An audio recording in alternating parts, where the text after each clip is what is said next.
foto sih, buat konten lagi. Buat konten. Saya lagi hobi buat Karena subscribernya udah banyak loh. Ala kita nih. Apa Miss? entah dari kawan-kawan.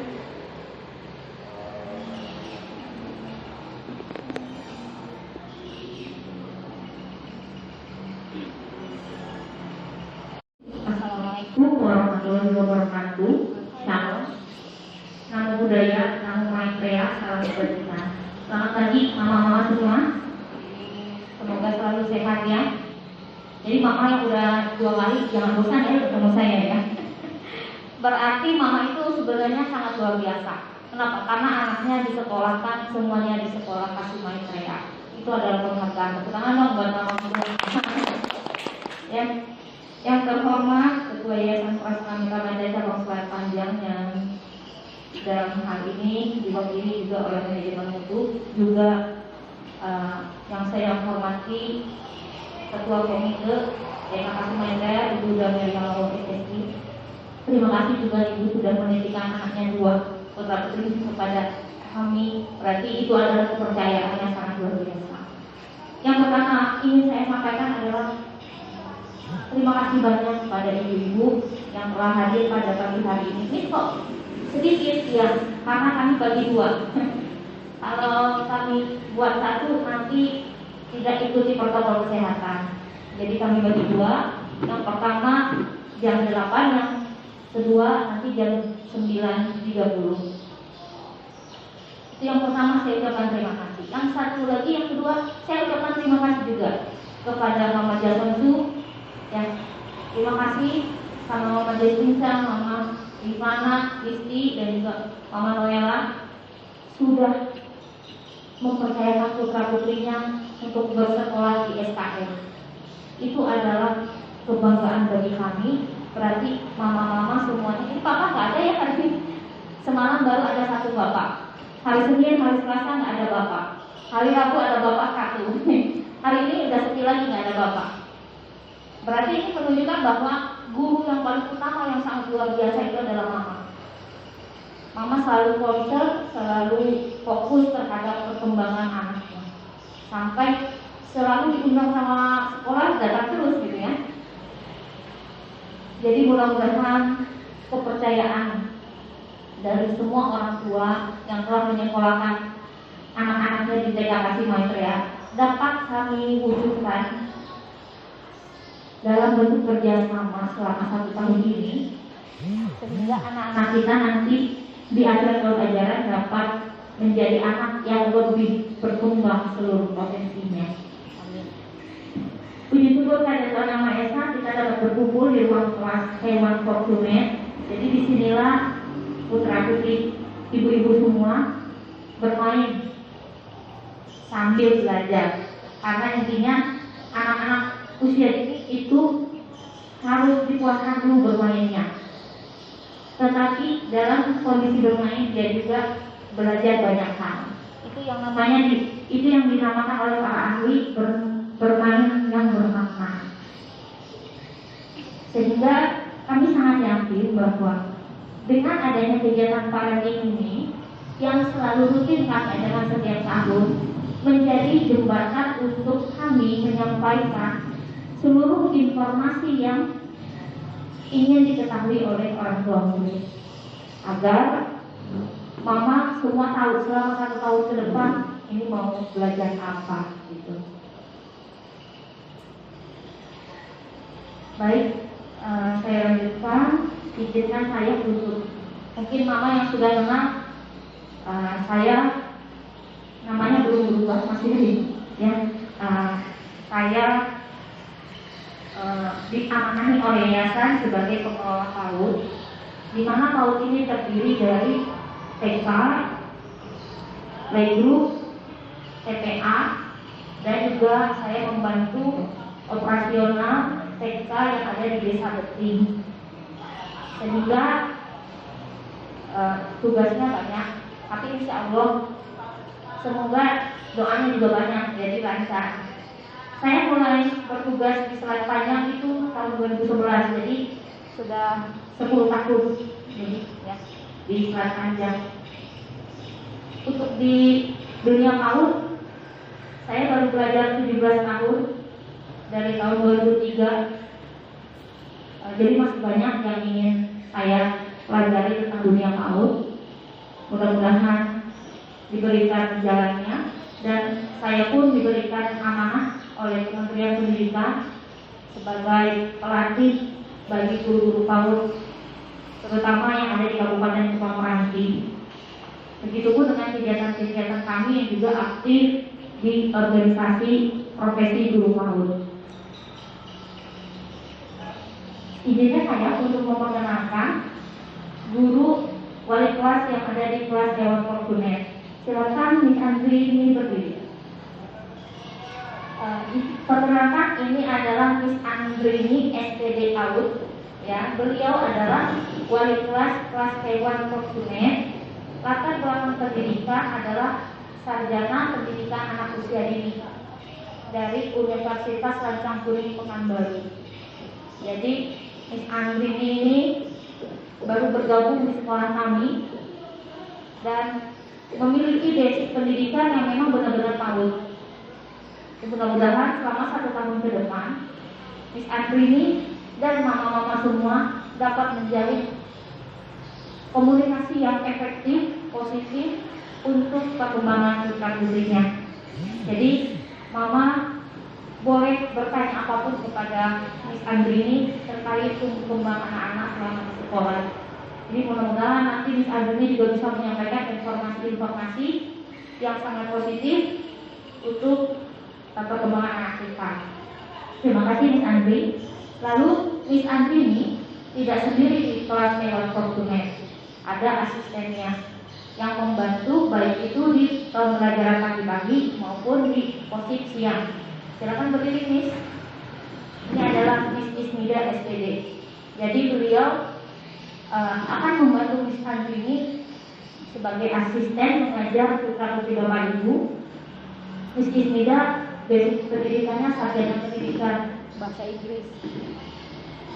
Dan beliau sudah bergabung di sekolah kita 5 tahun lebih ya, 5 tahun lebih. Dan mungkin ibu-ibu semua sudah ada anak-anaknya yang diajar sama Miss Nida, seperti Ibu Wido ya, 2 anak sama Miss Nida, Mama Jasansu juga ya, Javina sama Miss Nida ya. Nah sekarang Mama Aisyah sama Mama Jasmine sama Mama Noela jadi meratakan. Nanti putra putrinya dibimbing juga oleh beliau. Terima kasih Miss Nida. Dengan prestasi dan juga kesungguhannya di dalam profesionalisme sebagai guru PAUD, Miss Nida sudah menunjukkan banyak prestasi. Jadi mudah-mudahan bisa sangat membantu tumbuh kembang dan implementasi pendidikan PAUD holistik integratif yang baik di kelas Dewan Fortuner ini. Baik, saya yakin bahwa mama-mama semua sangat percaya kepada SKM karena tahu dari teman udah sekolah di SKM aja gitu ya, atau lihat di Facebook kegiatan-kegiatannya. Tapi izinkan saya untuk memperkenalkan sedikit mengulas kembali tentang visi misi sekolah kita. Para pendiri sekolah kita, para pembina sekolah kita memiliki visi yang sangat mulia sekali, di mana visi kita yaitu terwujudnya keindahan kodrat manusia. Ini adalah visi yang sangat luhur, penuh dengan nilai-nilai yang sangat mulia sekali.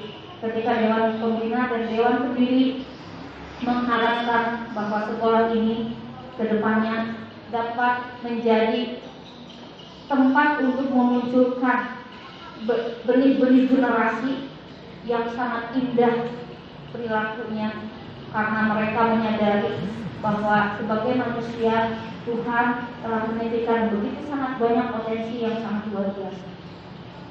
Mudah-mudahan ini memberikan sebuah gambaran kepada kita semua bahwa nanti selama 1 tahun menjadi dasar dari kegiatan yang akan dijalankan oleh anak-anak.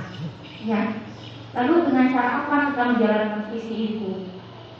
Yang pertama, kegiatan yang akan dijalankan oleh anak selama 1 tahun itu harus berhubungan dengan anak ini menghargai harkat dan martabat dirinya.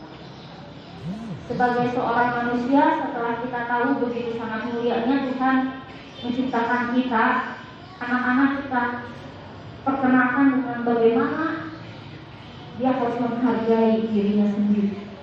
Banyak sekali anak-anak yang tidak percaya diri karena dia tidak mengenal siapa dirinya, tidak mengenal potensi dan bekal yang Tuhan berikan titipkan pada dia, sehingga dia malu, sehingga dia suka tidak percaya diri ketika harus tampil atau harus menjadi dirinya sendiri. Maka dengan kegiatan-kegiatan yang penuh dengan motivasi dan pengasuhan yang positif, kita berharap anak-anak kita lebih memahami arti dari dirinya, sehingga di poin kedua mereka dapat menjunjung tinggi setiap nilai kehidupan.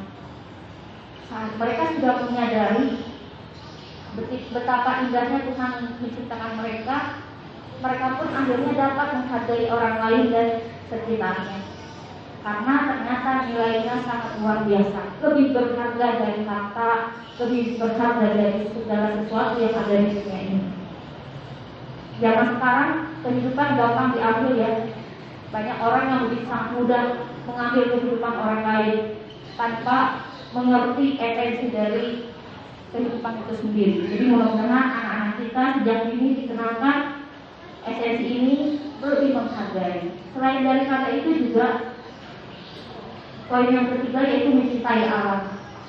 Alam adalah sistem yang sangat luar biasa yang Tuhan ciptakan sebagai fasilitas untuk dimaksimalkan dalam rangka menjadi manusia yang seutuhnya, sehingga keindahan itu bisa terwujud dengan harmonisasi yang baik. Anak-anak sejak ini harus dikenalkan dengan alam sekitarnya agar mereka bisa menjaga, melindungi, dan memanfaatkannya secara positif.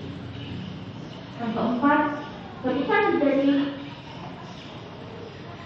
kesadaran akan penghargaan dirinya, lalu menghargai kehidupan dan sekitarnya, maka disitulah misi yang keempat, mewujudkan dunia satu keluarga. Kita sama-sama berasal dari satu sumber yang sama, yaitu Tuhan Yang Maha Esa. Ketika anak sudah menyadari itu, dia akan menghilangkan rasa perbedaan yang ada, berbeda ras, berbeda suku, agama, dan lain sebagainya. Itu adalah sebuah keindahan. Sehingga anak-anak sejak dini kita ajarkan, kita implementasikan, kita beri teladan tentang indahnya keharmonisan, maka suatu saat nanti dia akan menjadi bekal bagi dia hidup di masyarakat, dan dia akan menjadi generasi-generasi yang menularkan semangat itu di masyarakat, sehingga tujuannya dapat membentuk sumber daya manusia yang berkarakter, berkualitas, dan bermoral kebajikan dalam mewujudkan dunia satu keluarga.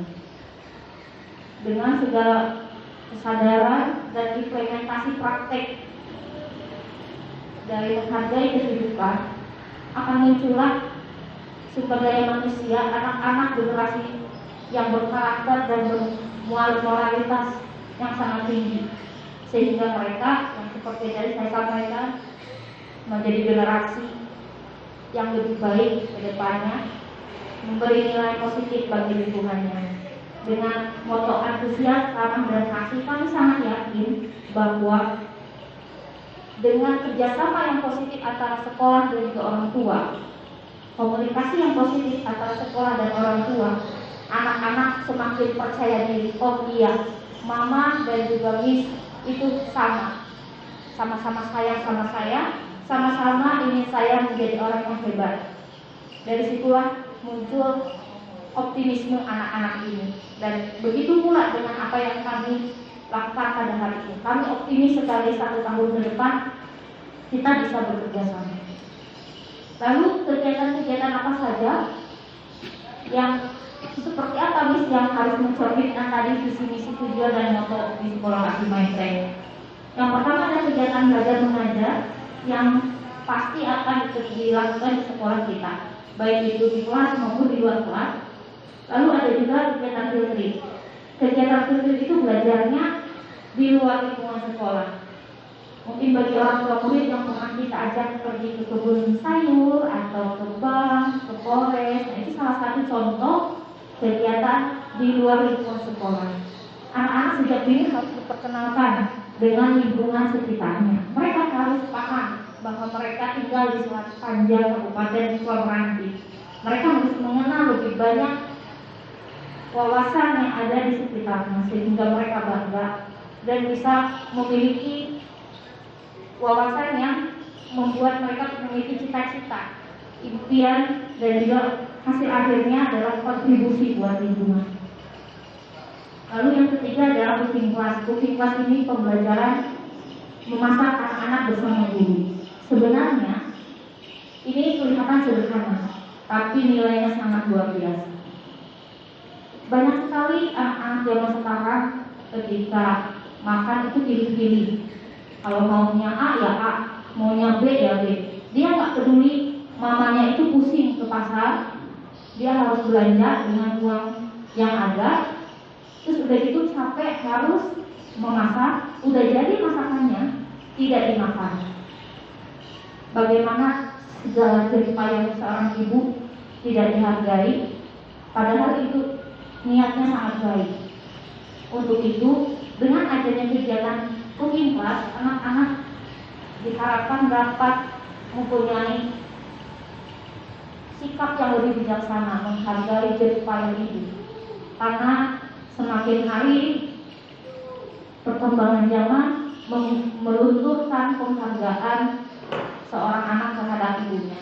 Bukan hanya sebatas hari ibu dikasih bunga atau dikasih kue, karena hari ibu cuma satu kali, atau hanya sebatas cuci kaki ibunya.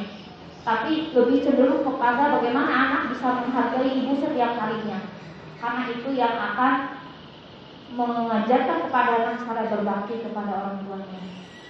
Lalu juga kita ada kegiatan berenang. Mudah-mudahan latihannya terus bisa tatap muka, jadi kita juga bisa berenang dengan aman. Gotong royong. Anak-anak kalau di sekolah, ibu-ibu, sebagai informasi, mereka paling semangat kalau disuruh bantu apapun. Enggak disuruh pun dia mau bantu gurunya. Nah, ini adalah hal yang sangat positif yang harus kita kembangkan. Untuk itu saya bicara dari hari Senin sampai hari Rabu kemarin. Saya sampaikan, Mama, kalau ada anak di rumah mau membantu mamanya sapu rumah, tolong biarkan saja bantu. Mau bantu simpan, memang kegiatannya sepertinya enggak akan bersih ini. Mama, saya mau simpan bekas makan saya, mau cuci. Nggak usah nanti basah, nanti pecah gitu kan. Nggak usah. Mama, nanti saya mau bantu simpan gelas, nggak usah, Mama dia. Mama, saya mau lipat bajunya, nggak rapi, dan lain sebagainya. Memang kadang anak-anak ini kita lihat sebagai manusia kecil yang udahlah, kamu tahu beres aja, nanti mama atau papa yang siapkan. Ketika anak PAUD mungkin oke, tapi pas giliran SD, SMP, SMK, mama akan kesulitan meminta bantu dia. Dia akan sibuk main HP aja, gak peduli dia biarin aja kan, biasa mama juga yang kerjakan, kan itu tugas ibu rumah tangga, yang mama yang kerjakan. Begitu loh. Sehingga di anak usia dini adalah waktu yang tepat untuk mengajarkan kepada dia peran sebagai seorang anak membantu ibu di rumah. Dia harus bertanggung jawab, misalnya merapikan mainannya sendiri di rumah, menyimpan dengan rapi sepatu dan alat tulisnya dengan benar, dengan baik, rapi di tempatnya, menyimpan kembali bekas makan atau minum di tempatnya dari wastafel. Setidaknya ketika mereka menawarkan diri untuk membantu, hargailah, meskipun akhirnya kita jadi kerjanya 2 kali.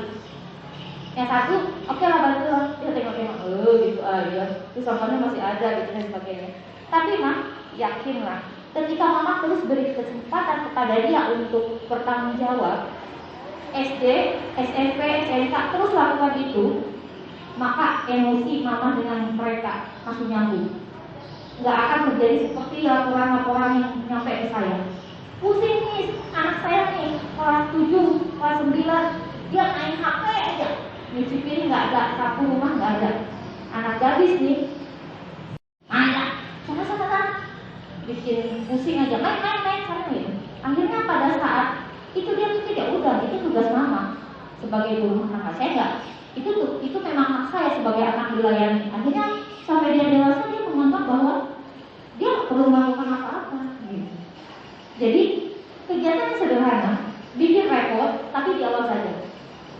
Tetap harus ada yang namanya usaha bagi kita untuk dibiasakan. Kalau enggak nanti mama yang susah sendiri. Ingat bahwa kita tidak tahu usia kita, ya, kita tetap harus punya peran membuat mereka lebih mandiri, supaya dengan atau tanpa kita mereka bisa bertahan. Lalu yang selanjutnya adalah program terbaru kami yaitu menabung. Menabung ini adalah kegiatan yang baru di mana kami sekolah bekerjasama dengan salah satu sekolah bank swasta di Selat Panjang. Anak-anak diwajibkan untuk menabung. Nanti anak-anak akan dibuatkan buku tabungannya sendiri, simpanan pelajaran. Setiap hari Jumat ada petugas bank datang ke sini, anak-anak bawa dari rumah. Jangan kasih anak 1 juta, ini tabungannya main-main dalam arti ya. Ya, kasihnya 2.000 boleh, 1.000 juga boleh ya, 1.000 juga boleh. Kenapa kegiatan ini kami harus besar? Ini salah satu kegiatan literasi sosial finansial, di mana anak-anak zaman sekarang kalau misalnya ke sekolah ya, dia mau minta beli susu, beli Kinder Joy, nangis deh dia. Tentu makanya malu dong anaknya nangis kelihatan apa ada uang sih, tapi oh ya udah. Tapi kalau misalnya mamanya lagi benar-benar kesel nggak ada uang, kan mau nggak mau jadi pukul kan, nah gitu kan. Akhirnya jadi aduh, kadang kita suka menyesal gitu kan. Nah, anak-anak zaman sekarang semakin berkurang rasa menghargai sejumlah uang. Mereka mulai melihat bahwa orang tua itu memang banyak uangnya. Pokoknya kalau saya mau apa-apa ya mama papa harus ada. Bahkan sekarang anak-anak bisa pandai belanja online. Mereka udah bisa buka Shopee, udah bisa buka pesan masuk ke keranjang. Asal jangan di check out aja. Kalau di check out mamanya yang pusing kan. Kalau sempat di check out, aduh mamanya yang pusing. Akhirnya anak-anak sekarang tidak memahami bagaimana seorang ayah berjerih payah, seorang ibu mencari uang. Sehingga mereka hanya berpikir bahwa pokoknya mama harus ada uang. Kalau enggak saya nangis. Nanti anaknya pinter, kan mama bisa pergi ke ATM, nanti dapat uang. Karena gue diajak sama mamanya ke ATM, masukkan kartu, keluar uang. Enak ya hidup ini kan. Dia tidak tahu kartu ini harus diisi uang dulu baru bisa digesek. Atau nggak diisi uang ya nggak bisa juga, kita saldonya nol. Jadi kegiatan-kegiatan menabung, kegiatan gotong royong, upah dan sebagainya, esensinya adalah pembentukan karakter.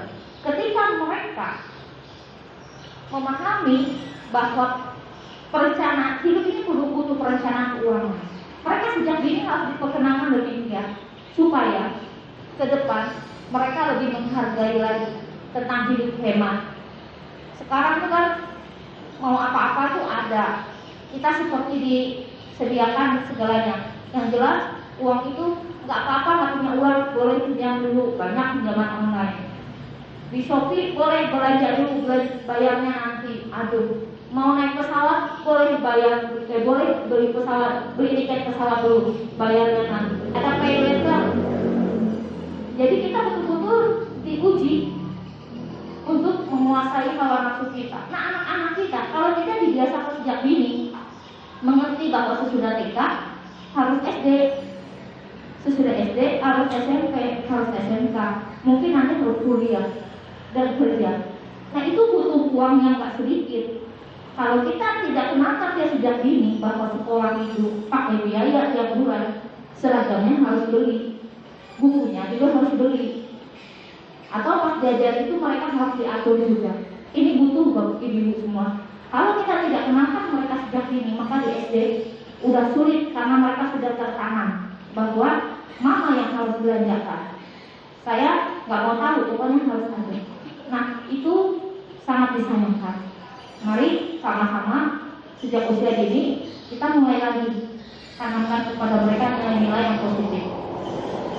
Selanjutnya ada juga kegiatan medikit setiap hari Sabtu. Insya Allah ini dimulai hari Sabtu lupa. Lalu juga di kelas juga ada kegiatan bidang studi Inggris, Mandarin, dan agama. Sama nggak usah khawatir, kita sekolahnya sekolah umum. Agama apapun nanti yang masuk ke sekolah kita tetap akan dilayani belajar sesuai dengan agamanya. Ya. Lalu kita juga ada deteksi dini tumbuh anak yang setiap bulan kita akan lakukan. Nah, ini yang menjadi sangat menarik, Mama. Bulan ini saya menjadi penanggung jawab kerjasama 20 lembaga PAUD dengan Kementerian Kesehatan. Jadi yang sangat luar biasa, sebelumnya kita memang sedang mencegah namanya stunting. Stunting itu pertumbuhan dan perkembangan anak yang tidak sesuai dengan usianya, sehingga bisa menyebabkan pertumbuhan otak yang terhambat dan membuat masa depannya lebih lambat untuk belajar, rasanya gitu, dan bertumbuh nanti jadi kelainan. Ketika anak-anak usia dini ini tidak diberikan asupan gizi yang seimbang, maka kemungkinan besar dia bisa stunting. Bisa saja tingginya sesuai, berat badannya sesuai, tapi masih tetap bisa stunting. Bahkan di kota-kota besar ini paling banyak dijumpai. Kita sedang selalu berpikir bahwa stunting itu di desa-desa gitu. Bahkan ini bisa terjadinya di kota besar. Karena makanan yang tidak bergizi, banyaknya fast food, makannya mie terus misalnya, tanpa ada serat, tanpa ada protein. Lalu apalagi banyaknya makan makanan yang berbahan dasar dengan bahan dasar yang sangat kurang sehat, sintetis, gula-gula sintetis, dan juga banyak bahan pengawetnya. Nah, itu juga bisa menyebabkan stunting. Kelebihan gula bagi anak juga sangat kurang bagus. Sehingga ini harus kita lebih fokus dengan perkembangan anak-anak kita.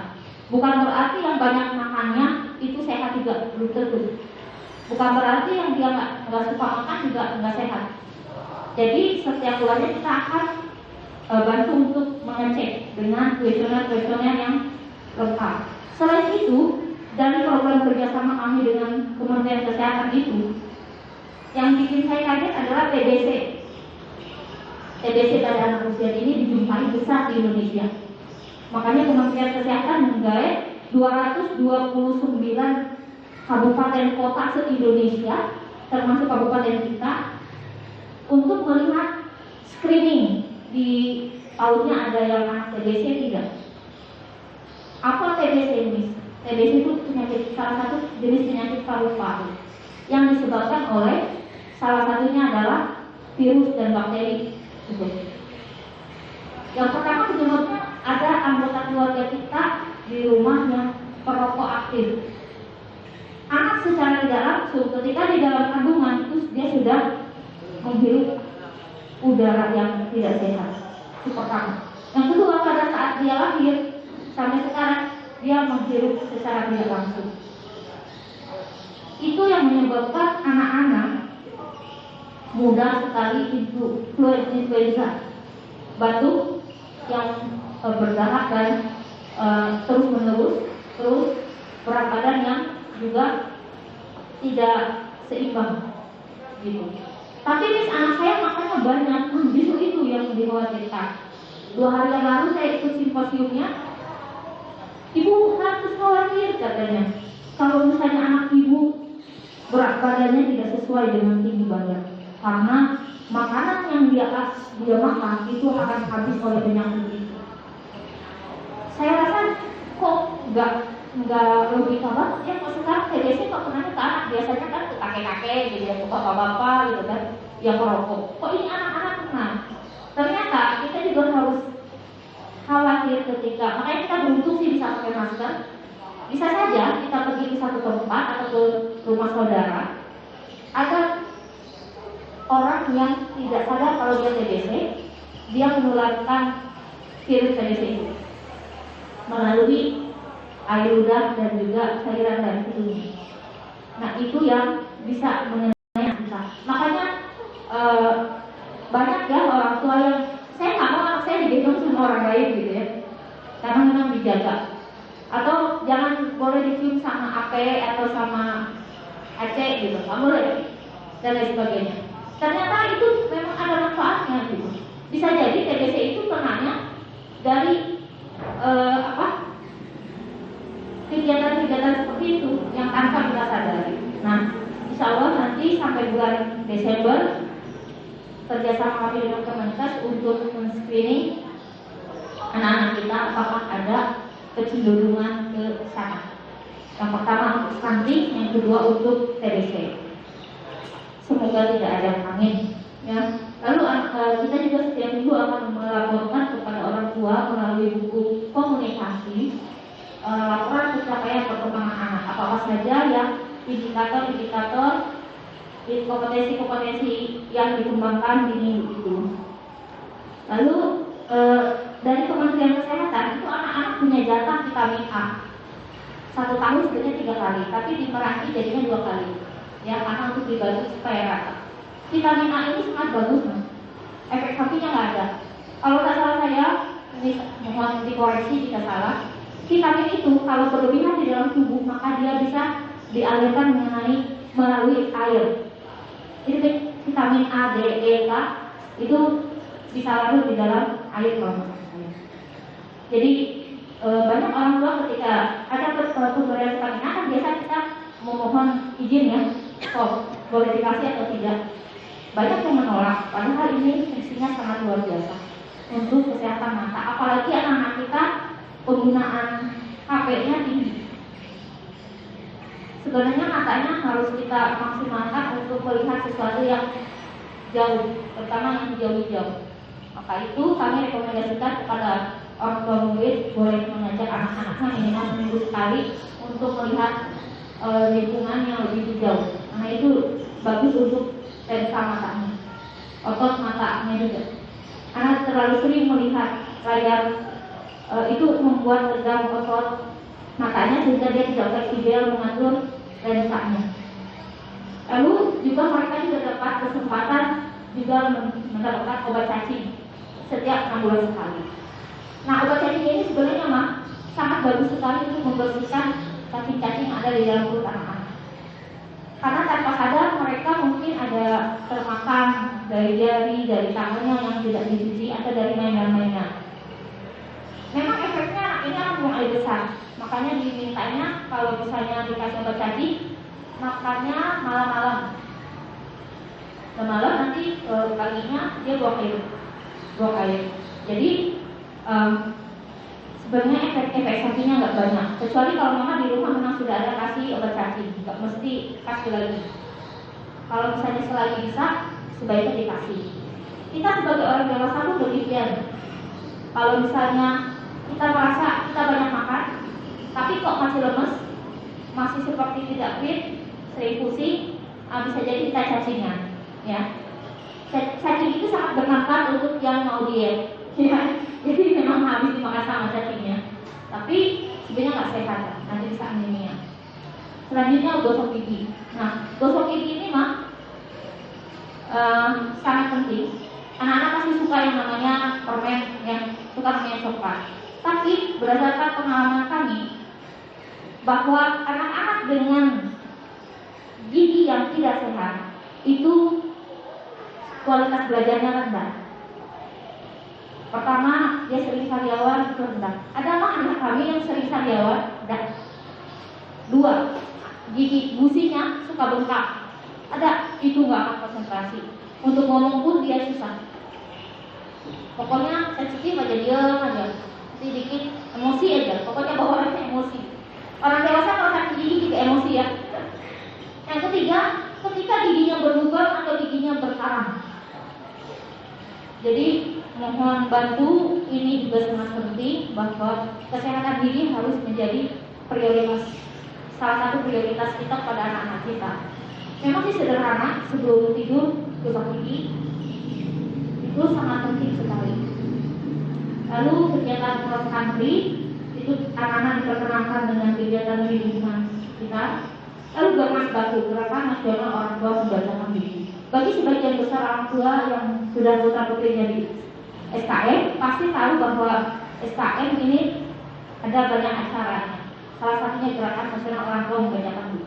Tahun 2019 kemarin kita alhamdulillah berhasil mendapatkan penghargaan tingkat nasional untuk kegiatan tersebut. Tahun ini insya Allah akan dijalankan tanggal 23 Juli ini.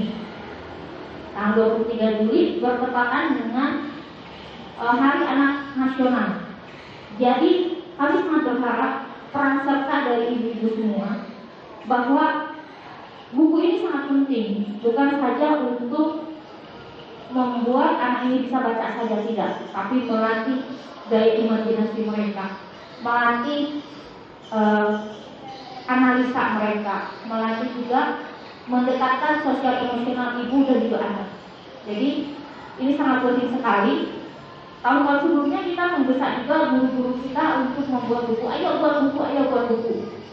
Buku-buku yang bisa dibaca oleh orang tua, yang biasanya juga dibuat. Istilah sudah ada buat beberapa buku ya, yang dihasilkan berdasarkan pengalamannya di sekolah.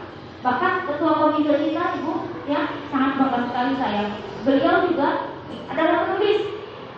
Semua kegiatan anak-anaknya itu bisa beliau tulis di dalam sebuah karya. Bukunya sudah terbit. Ya. Jadi saya sudah ada juga tahun ini meminta beberapa guru membuat buku yang khusus dibuat untuk bacaan anak-anak. Nah, tokohnya siapa? Tokohnya anak. Dari Siti ada Miss Ayu, Miss Andri juga demikian. Bahkan saya mengajak ibu-ibu untuk buat buku. Aku ini kerjaan saya jawabannya. Apalagi buat buku. Tenang, yang ngurusin nanti Miss Andri, wali kelasnya. Mama cuma baca, komunikasi aja. Sekarang teknologi sangat luar biasa. Nggak mesti harus ketik-ketik. Kita bicara aja dia sudah jadi tulisan. Jadi sangat mudah sekali. Semoga yang Miss Andri ini tugasnya nih, targetnya tahun 2021 hari Ibu 22 Desember bisa terbit buku tentang orang tua murid yang hebat dari kelas Dewan Konsumen. Ya, wah itu tanganlah nanti saya sudah berpikir mama yang hebat. Nanti Mama Jason itu akan cerita tentang Jason itu. Dia kata, Mama Kaisang juga demikian, Mama Jasmine Chang juga demikian, Mama Isti juga demikian, Mama Noella apalagi. Ya, saya sangat yakin bisa. Jadi ini bukan mengenai prestasi saja, tapi ini mengenai sebuah usaha, contoh suri tauladan buat anak-anak kita. Keren, mamaku ada di buku. Suatu saat nanti saya mau jadi mama, seperti mama yang hebat, gitu ya. Selanjutnya, ini juga berhubungan dengan kegiatan literasi. Bukan berarti teknologi nggak penting, ya. Tetap kami di sekolah akan memperkenalkan bagaimana penggunaan teknologi. Bahkan kali ini, pembelajaran kami itu ada sistem literasi sosial finansial dan sistem coding. Sistem coding itu adalah bahasa pemrograman yang ada di komputer. Jadi bukan berarti main HP nggak boleh. Boleh. Tapi durasinya mama boleh atur. Karena dia harus sehat matanya, dia harus sehat badannya, dia harus sehat sosial emosionalnya. Tapi dia harus pintar juga. Dia harus kenal dengan teknologi zaman sekarang. Ya, mudah-mudahan dengan basic yang sangat positif dari sejak anak usia dini ini bisa membawa mereka nanti lebih siap di pembelajaran di SD dan SMK. Serta ada pemberian makanan sahabat. Nah, kami sangat yakin bahwa anak-anak di sekolah ketemu sama kami 4 jam, ketemu sama mamanya 20 jam. Kalau mama sama miss tidak bekerja sama dengan baik, anak-anak nanti nggak bisa maksimal berkembang. Harus ada kerjasama. Untuk itu sekolah kasih maestria itu paling rajin ajak mama main. Hari ini ajak main, duduk. Nanti nggak boleh duduk, nggak enak duduk itu. Nanti harus main sama anak-anak di kegiatan ini. Anak-anak akan sangat bahagia. Mama lihat matanya, lihat bagaimana dia senyum, antusiasmenya ketika mereka bermain dengan mamanya. Menang nggak apa-apa, yang jelas aku sama mama loh. Ya, nanti kita dukung bagaimana kegiatannya, semua harus menang. Gitu. Karena itu sangat penting. Lalu juga ada kegiatan paguyuban kelas, di mana ini sudah berjalan sebelumnya. Ada yang kelasnya itu ajak orang tuanya senam indra. Ada yang ajak orang tuanya, mama Kaisang ya masak masak-masak dengan anak-anak ya, buat kue gitu ya, buat kue. Ada juga seperti Miss Nida buat kaldu seperti itu contohnya. Bunga-bunga itu yang dibuat dari plastik bekas. Biasa ke pasar kan, sekolah ya katanya plastik. Nanti lama-lama di dapur itu plastiknya sudah banyak banget, sudah seplastik besar gitu. Nah itu kan sampah, ternyata bisa dimaksimalkan jadi bunga yang cantik untuk hiasan. Itu yang dilakukan di kelas tahun lalu, kelasnya itu Fortune, sehingga bisa dijual di bazar amal. Hasilnya bisa kita sumbangkan. Nah, paguyuban itu fungsinya untuk memberikan hal-hal yang positif.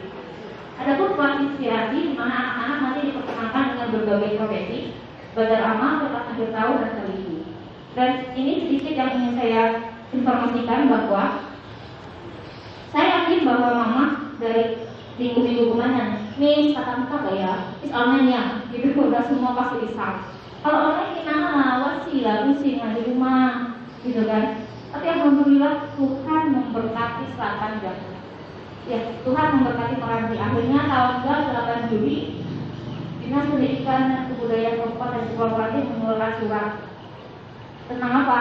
Tentang boleh belajar tatap muka.